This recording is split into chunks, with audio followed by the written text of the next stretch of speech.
شرور أنفسنا ومن سيئات أعمالنا من يهده الله فلا مضل له ومن يضلل فلا هادي له أشهد أن لا إله إلا الله وحده لا شريك له وأشهد أن محمدا abduhu wa rasuluh, amma ba'd. Ma'asyar muslimin, para jamaah hadirin yang dirahmati Allah subhanahu wa ta'ala, alhamdulillah, pada kesempatan yang berbahagia ini Allah subhanahu wa ta'ala masih memberikan nikmat kesehatan kepada kita semuanya, di mana pada malam yang berbahagia ini kita masih bisa menjalankan di antara kewajiban kita, yaitu kewajiban untuk senantiasa menuntut ilmu. Kemudian salawat dan salam senantiasa tercurahkan kepada junjungan Nabi kita, Nabi Muhammad sallallahu alaihi wasallam, beserta keluarganya, sahabat-sahabatnya, dan juga orang yang senantiasa meniti jalannya. Ma'asyar muslimin yang dirahmati Allah subhanahu wa ta'ala, insyaallah pada kesempatan kita kali ini kita akan melanjutkan kajian dari kitab Minhajul Muslim, karya dari Asy-Syaikh Abu Bakar Jabir Al-Jazairi rahimahullahu ta'ala rahmatan wasi'ah. Dan kita telah sampai pada pembahasan, yaitu bab yang keempat dalam masalah ibadat atau ibadah-ibadah. Dan pada pertemuan kemarin telah kita jelaskan tentang makna toharoh atau bersuci, dan kita telah sampai pada pembahasan sarana yang digunakan untuk bersuci nomor yang kedua. Silakan dibacakan untuk bukunya.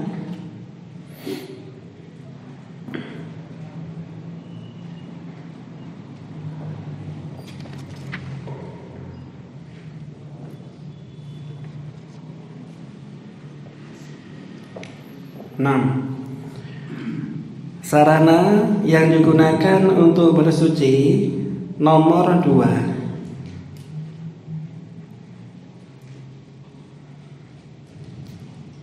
Bismillah.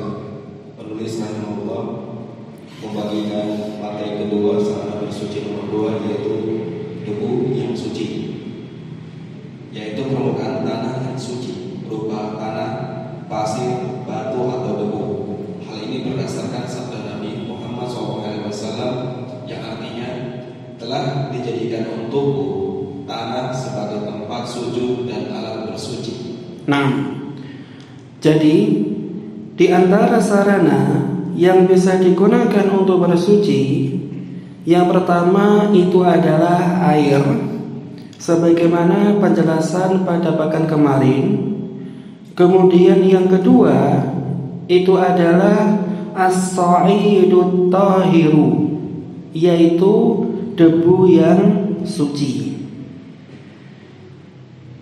Dan makna dari debu yang suci ini itu adalah permukaan tanah, entah berupa debu, tanah, pasir, kemudian batu ataupun yang selainnya. Jadi permukaan bumi ataupun tanah ini juga bisa digunakan sebagai alat bersuci.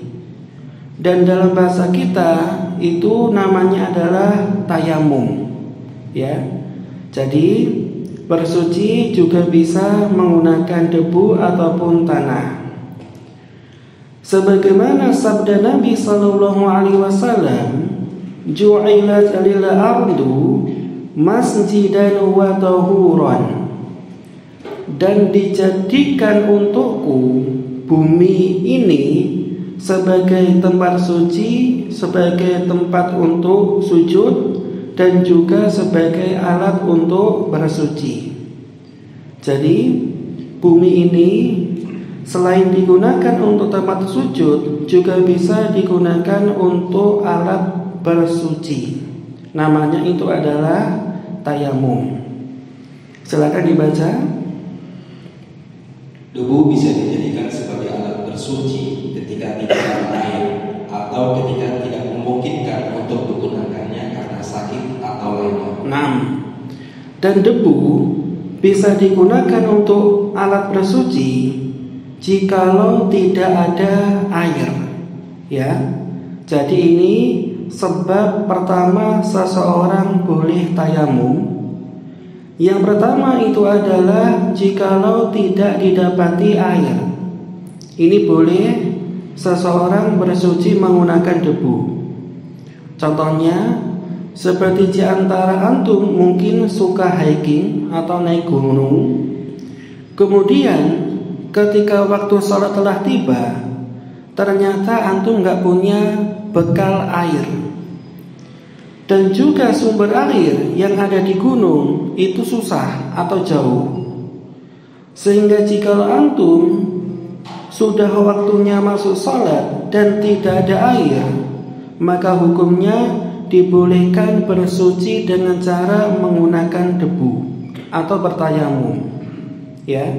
Jadi sebab yang pertama, jikalau tidak didapati air, maka hukumnya boleh menggunakan debu untuk bersuci.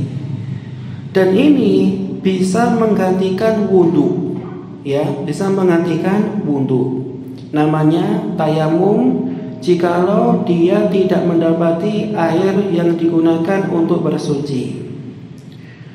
Kemudian sebab yang kedua, seseorang dibolehkan untuk tayamum jikalau dia tidak mampu untuk menggunakan air, ya. Jadi ada air, cuman dia tidak mampu untuk menggunakannya. Atau ada air, namun dia tidak boleh menggunakannya. Kenapa dia nggak boleh menggunakannya? Limarodin, jikalau dia itu sakit, ya. Jadi sakit itu ada di antara penyakit, jikalau kena air penyakitnya tambah parah. Sehingga jikalau penyakitnya tambah parah gara-gara terkena air, maka hukumnya dia boleh menggunakan debu untuk bersuci. Contohnya apa? Penyakit jikalau kena air tambah parah. Sakit apa? Cacar, ya, sakit cacar. Ya, seumpamanya ada orang sakit cacar, kemudian dipaksakan untuk berwudu, niscaya cacarnya itu akan makin parah, ya, akan menjadi kronis. Maka jikalau ditakutkan akan menjadi kronis dan juga parah, maka bagi orang yang terkena cacar, dia boleh untuk bertayamum, ya. Ini maknanya dia tidak mampu menggunakan air dikarenakan dia sakit, ya.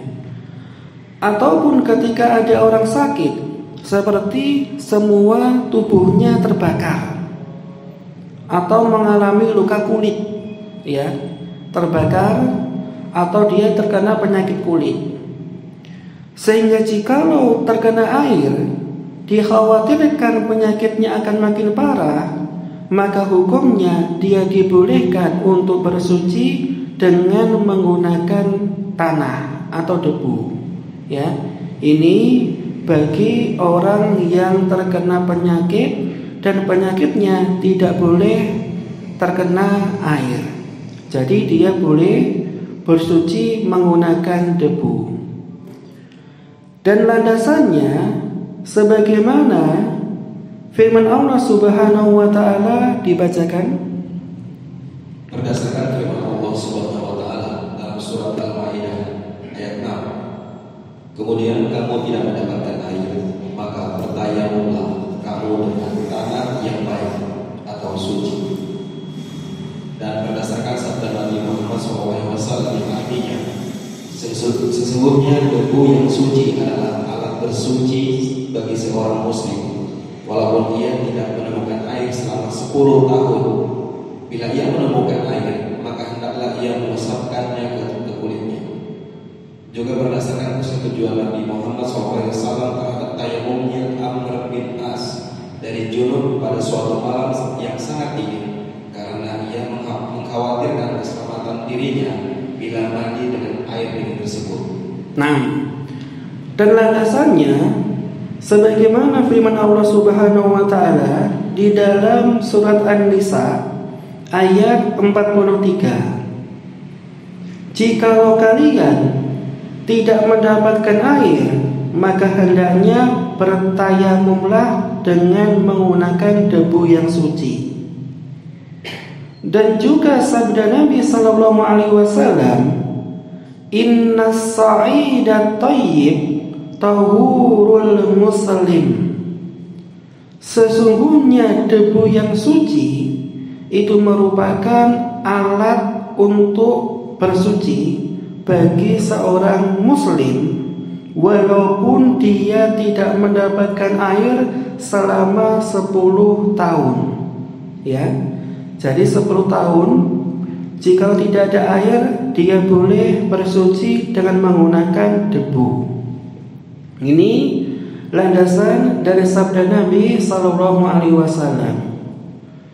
Dan juga di antara landasannya adalah sebagaimana persetujuan Nabi terhadap perbuatan sahabat Amru ibnu As radhiyallahu anhu.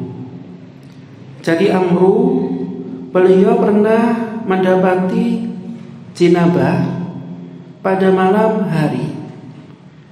Dan jikalau beliau itu mandi dengan air yang sangat dingin, ditakutkan akan bisa membahayakan jiwa beliau, karena saking dinginnya airnya dan juga dingin suhunya.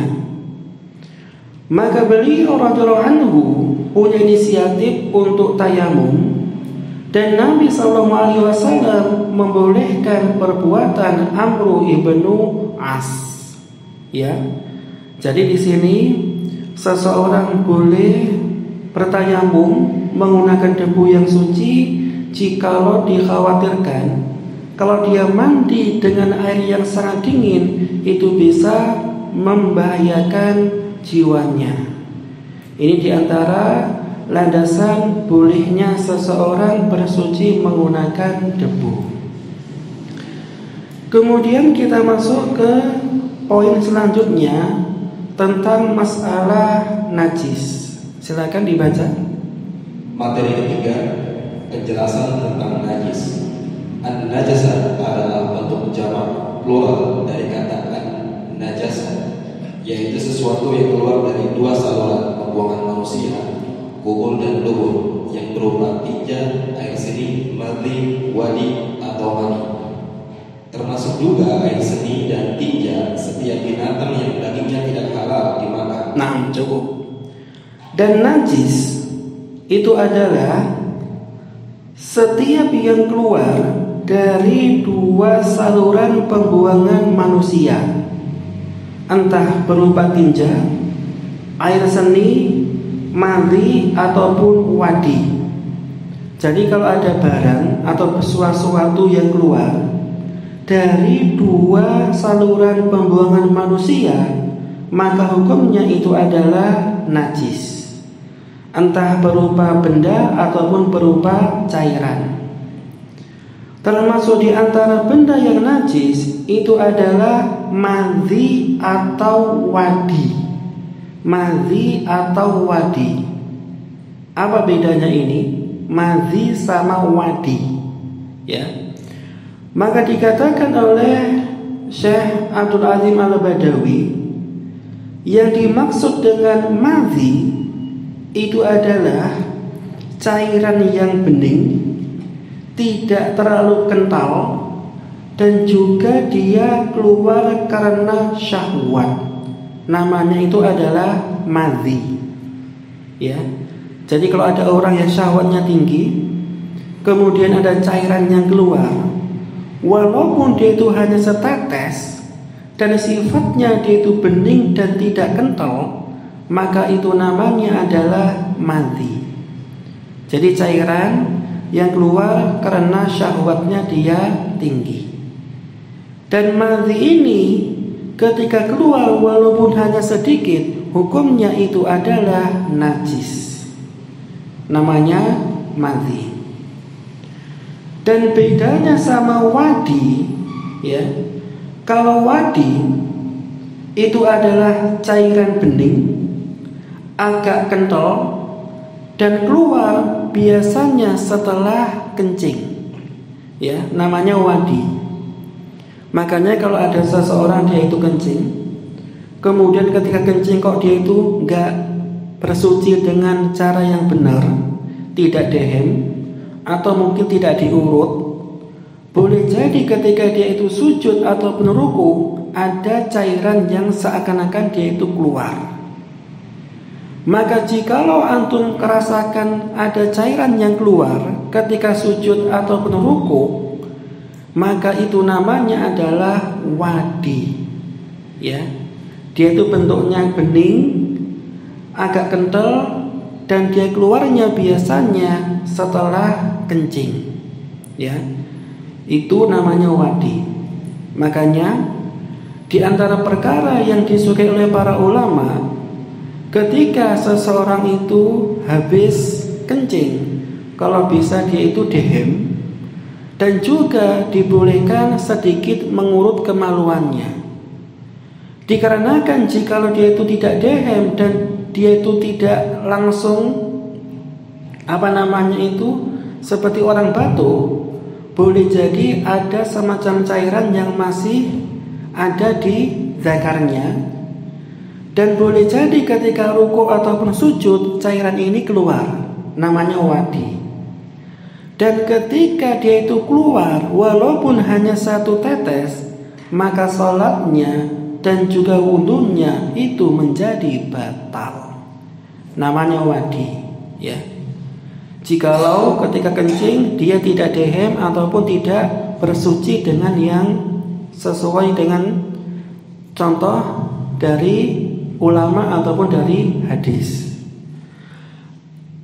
Tapi jikalau ada seseorang setelah kencing dia dehem dia sudah berusaha untuk menghilangkan bekas air kencingnya juga sudah. Kemudian ketika sholat, ketika ruku ataupun sujud, ternyata dia seperti ada yang keluar di zakarnya, maka hukumnya ini bukan wadi, tapi itu adalah hembusan yang berasal dari setan. Ya. Makanya kalau di antara kita ketika kencing sudah pernah dehem, tapi ketika sholat kok seakan-akan ada yang keluar, itu bukan wadi, tapi itu merupakan hembusan dari setan. Kenapa setan menghembuskan di zakarnya orang yang sholat? Dikarenakan setan ketika ada orang sholat sengaja ganggu orang yang sholat, dan tujuannya ketika dihembuskan ke zakarnya agar orang yang sholat kekhusyuannya itu hilang. Ya, dia merasa seperti kencing padahal tidak kencing. Dia merasa ada cairan yang keluar padahal tidak ada cairan yang keluar. Dan itu adalah hembusan yang dihembuskan oleh setan. Jadi ada setan yang khusus mengganggu orang yang sholat. Maka dikatakan oleh Nabi SAW, namanya itu adalah setan khinzib. Ya, jadi khinzib di sini tugas utamanya adalah ganggu orang yang sholat. Sehingga ketika kalau ada orang sholat, dia tuh menghembuskan di zakarnya orang yang sholat ataupun di duburnya orang yang sholat. Makanya ketika sholat kok tiba-tiba kita merasa kentut padahal nggak kentut, maka itu berasal dari tiupan ataupun hembusan setan. Ya, ini bedanya madhi sama wadi. Dan madhi sama wadi, kedua-duanya ulama sepakat bahwasannya ini termasuk sesuatu yang najis. Ya, wadi sama madhi. Adapun mani, baru ini ulama beda pendapat. Kalau mani, sebagaimana pendapatnya ulama Hanafi, bahwasanya mereka mengatakan mani itu adalah najis. Tapi pendapatnya sebagian ulama Syafi'i mengatakan mani itu tidak najis. Ya, jadi kalau madhi sama wadi, ulama mengatakan najis. Tapi kalau mani, ulama beda pendapat. Dan landasannya bagi ulama Hanafi yang mengatakan itu adalah najis, dikarenakan ada suatu riwayat yang mengatakan bahwasanya Nabi SAW mencuci pakaian yang ada bekas maninya. Jadi Nabi pernah mencuci pakaian bekas ada maninya. Ini hujah yang digunakan pendapat ulama Hanafi. Sedangkan ulama Syafi'i mengatakan bahwasannya mani itu tidak najis, dikarenakan ada suatu riwayat dari Aisyah bahwasanya Aisyah radhiyallahu anha pernah mengeri mani yang kering. Jadi mani yang kering itu seperti noda, dan Aisyah radhiyallahu anha beliau pernah membersihkannya dengan cara dikerik. Sehingga para ulama beralasan jikalau mani itu najis, niscaya Aisyah tidak akan mengerik tapi akan mencucinya. Sehingga bagi ulama Syafi'i mengatakan mani itu tidak najis karena Aisyah radhiyallahu anha hanya mengerik bekas mani dan tidak mencucinya dengan air. Ini perbedaan di antara para ulama. Kalau antum milih pendapat yang mana? Yang mengatakan najis atau yang mengatakan tidak najis? Dua-duanya sahih landasannya. Cuman mana yang lebih kuat? Antum milih yang mana? Yang tidak najis. Kalau ana, sebagaimana yang dikuatkan oleh sahabat Ibnu Abbas radhiyallahu anhu, bahwasanya yang namanya mani itu hukumnya seperti air liur dan juga air ingus. Najis enggak? Tidak, cuman jijik. Lah itu. Jadi Ibnu Abbas mengatakan mani itu kedudukannya seperti ingus ataupun seperti dahak. Dia itu tidak najis, cuman dia itu menjijikkan. Makanya jikalau ada mani yang ada di pakaian seseorang, maka kalau bisa dibersihkan karena itu menjijikkan walaupun tidak najis. Ya, walaupun tidak najis. Ini diantara landasan dari pendapatnya sahabat Ibnu Abbas radhiyallahu anhu. Ya, tidak najis, cuman dia menjijikkan. Kemudian di antara benda yang najis itu adalah setiap sesuatu yang keluar dari jalan pembuangan, entah raus atau roji, entah berupa cairan ataupun benda.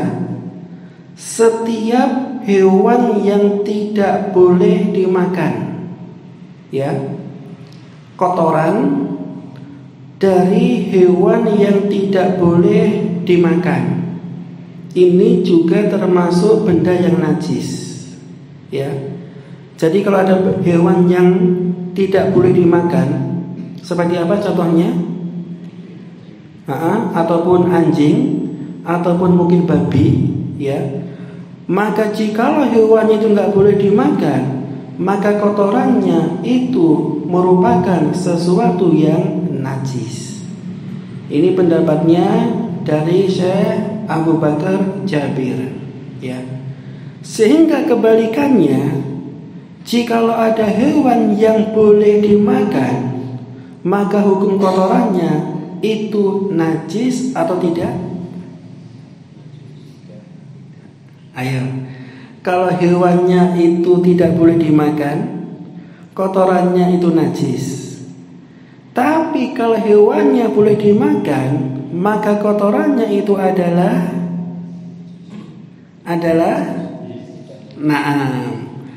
Kalau pendapat yang paling kuat, sebagaimana pendapatnya Syekhul Islam, itu tidak najis. Ini pendapatnya Syekhul Islam. Jadi Syekhul Islam, beliau berpendapat, jika ada hewan yang boleh dimakan, maka kotorannya itu tidak najis. Ini mungkin ilmu baru bagi sebagian kita. Kalau sebagian kita mungkin setiap hewan pasti kotorannya najis. Padahal di kalangan ulama membedakan. Jikalau hewannya itu boleh dimakan, maka hukum kotorannya itu pendapatnya terkuat tidak najis. Jikalau hewannya boleh dimakan. Seperti apa? Ayam, sapi, kerbau. Itu hewan yang boleh dimakan. Maka hukum kotorannya, jikalau kita melihat pendapat yang paling kuat, sebagaimana pendapatnya Syekhul Islam, itu tidak najis. Dikarenakan ada beberapa landasan yang digunakan oleh beliau. Apa landasannya? Yang pertama itu adalah bahwasanya ada suatu kabilah. Ketika kabilah ini datang ke Madinah, mereka terkena penyakit, ya. Maka ketika Nabi SAW tahu bahwasanya kabilah ini kena penyakit, maka Nabi SAW menyuruh mereka untuk minum dari air kencingnya unta. Air kencingnya unta. Unta boleh gak kita makan? Boleh. Dan Nabi SAW menjadikan air kencingnya unta sebagai obat bagi orang yang sakit. Dan ini tandanya hukum kotorannya unta itu tidak najis. Ini landasan yang pertama. Kemudian landasan yang kedua, sebagaimana ada suatu riwayat, ada seorang sahabat yang bertanya kepada Nabi tentang hukum sholat di kandang kambing. Ya, kalau kandang kambing kan mesti identiknya apa? Banyak kotoran kambing. Maka ada seorang sahabat yang bertanya kepada Nabi SAW, ya Rasulullah, apakah boleh di antara kami sholat di kandang kambing? Maka Nabi menjawab, sallu fiha, sholatlah kalian di dalamnya, dikarenakan di dalamnya boleh jadi ada ketenangan. Dan Nabi SAW membolehkan sahabat ini untuk sholat di kandang kambing. Ini tandanya kotorannya itu tidak najis. Ini landasan yang kedua. Dan landasan yang ketiga ini sering antum melakukan, walaupun antum tanpa sadar melakukannya. Seperti apa contohnya, ikhwah? Seperti jikalau antum makan hewan yang ukurannya kecil, kemudian antum tidak bisa memisahkan antara kotorannya sama tubuhnya, antum langsung makan. Dan ini juga hukumnya dibolehkan. Jikalau hewannya itu dibolehkan untuk dimakan, seperti kalau ada orang memakan belalang ataupun mungkin ikan teri yang ukurannya sangat kecil. Kalau antum makan ikan teri, antum menghilangkan kotorannya atau langsung dimakan satu ikan terinya? Mesti dimakan satu utuh. Maka tandanya kotoran hewan yang boleh dimakan itu adalah suci. Suci. Ini pendapat yang lebih kuat sebagaimana pendapatnya Syekhul Islam. Insya Allah paham ya. Jadi kalau hewannya haram dimakan, kotorannya itu adalah najis. Namun jika hewannya boleh dimakan, maka hukum kotorannya itu adalah suci. Kemudian di antara perkara yang najis atau benda yang najis adalah segala sesuatu yang berasal dari bangkai. Jadi kalau ada bangkai, maka hukumnya itu adalah najis. Entah bangkai ayam, entah bangkai sapi, jikalau dia itu mati tidak secara syariat, maka hukumnya adalah bangkai, dan bangkai itu hukumnya adalah najis. Kecuali jikalau kulitnya itu disamak, maka bisa menjadi suci. Contohnya seperti kalau ada bangkai kambing, maka hukum dagingnya itu najis karena dia itu bangkai. Akan tetapi jikalau diambil kulitnya, kemudian kulitnya itu disamak, diolah sampai dia itu bersih, maka hukumnya bisa menjadi suci. Jadi kulit yang disamak dari bangkai itu hukumnya bisa berubah menjadi suci. Apa landasannya? Sebagaimana sabda Nabi sallallahu alaihi wasallam, ayyuhuma ihabin tubigha faqad tahura. Setiap kulit yang disamak, maka itu menjadi suci. Jadi kalau bangkai dagingnya itu najis, tapi kalau diambil kulitnya kemudian disamak, itu bisa menjadi suci. Ini diantara benda-benda yang najis dan benda-benda yang tidak najis. Sekarang kita masuk ya ikhwah, etika buang hajat, pasal yang kedua. Silakan dibaca. Pasal kedua, etika buang hajat. Di dalamnya dibahas 3 materi, yakni materi pertama, hal-hal yang perlu diperhatikan sebelum buang hajat. 1. Mencari tempat sepi dari manusia dan jauh dari penglihatan mereka. Berdasarkan riwayat Nas bahwa apabila Nabi SAW hendak buang air besar, beliau pergi hingga tidak ada seorang pun yang melihatnya. Yang pertama, di antara etika buang hajat, sebelum dia buang hajat, maka hendaknya dia mencari tempat yang sepi, jauh dari pandangan manusia. Jadi kalau bisa ketika buang hajat, jangan sampai dilihat oleh manusia. Sebagaimana yang dilakukan oleh Nabi sallallahu alaihi wasallam, kana idza arada al-baras intalaqa hatta yarahu ahadun. Dan Nabi sallallahu alaihi wasallam ketika beliau hendak buang hajat, maka beliau pergi sampai seseorang tidak mampu melihat beliau. Ini sunnahnya. Jadi kalau ada orang buang hajat, jangan sampai dipamerkan di hadapan manusia. Ya, seperti kalau ada orang yang buang hajat di bawah jembatan. Padahal jembatannya ini tempat orang berlalu lalang. Sehingga jika ada orang nyebrang jembatannya, mesti kelihatan auratnya. Ini nggak boleh. Dikarenakan ketika seseorang buang hajat, itu di mana kondisinya dalam kondisi yang dia itu tidak layak dilihat oleh orang lain. Maka ketika buang hajat, hendaknya itu menjauh dari pandangan manusia. Kalau di kota mungkin insya Allah aman, karena masing-masing rumah pasti punya WC.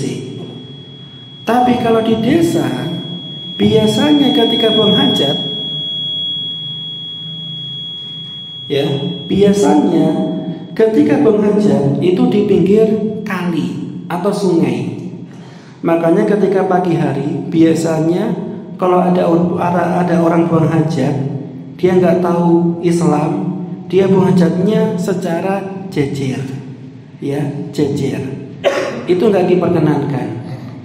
Kalau dalam Islam ketika buang hajat harus dia itu menyendiri, jangan sampai ada orang melihat dia.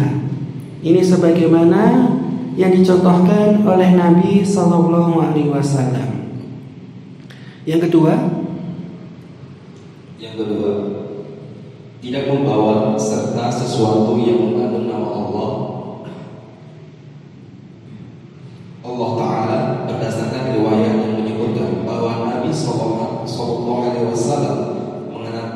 mengenakan cincin yang bertuliskan Muhammad Rasulullah. Namun apabila beliau hendak masuk ke dalam masuk ke tempat buang hajat, beliau meninggalkannya. Nah, kemudian yang kedua, jikalau seseorang mau buang hajat, jangan sampai dia membawa sesuatu yang di dalamnya ada asma Allah. Ya, seperti jikalau dia membawa mushaf ataupun dia membawa buku yang di dalamnya ada sabda Nabi. Ya, dikarenakan kalau mushaf sama sabda Nabi ataupun hadis, jikalau antum masuk kamar mandi, seyogyanya antum letakkan di luar kamar mandi. Jangan antum bawa ke dalam kamar mandi. Dikarenakan asma Allah termasuk di antara pengagungannya, jangan sampai antum masukkan ke dalam WC. Itu nggak boleh. Karena kalau ada orang memasukkan mushaf ke dalam WC dengan sengaja, sama saja dia telah menghina Islam. Itu nggak boleh. Makanya ketika antum bawa mushaf ataupun bawa kitab, kalau bisa ketika masuk kamar mandi, mushafnya ataupun kitabnya antum taruh di luar kamar mandi. Ini adabnya. Sebagaimana diriwayatkan dari Nabi SAW bahwasanya Nabi itu memakai cincin, dan cincin beliau terpahatkan Muhammadun Rasulullah. Ya, jadi cincin Nabi itu bertuliskan Muhammadun Rasulullah. Wa kana idza dakhala al-khala wada'ahu.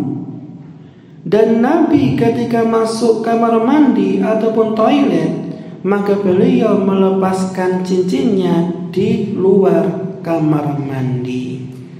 Jadi hukumnya ikhwah, nggak boleh membawa masuk ke dalam kamar mandi sesuatu yang ada asma Allah ataupun sesuatu yang ada hadis Nabi. Itu nggak diperkenankan. Kemudian yang ketiga,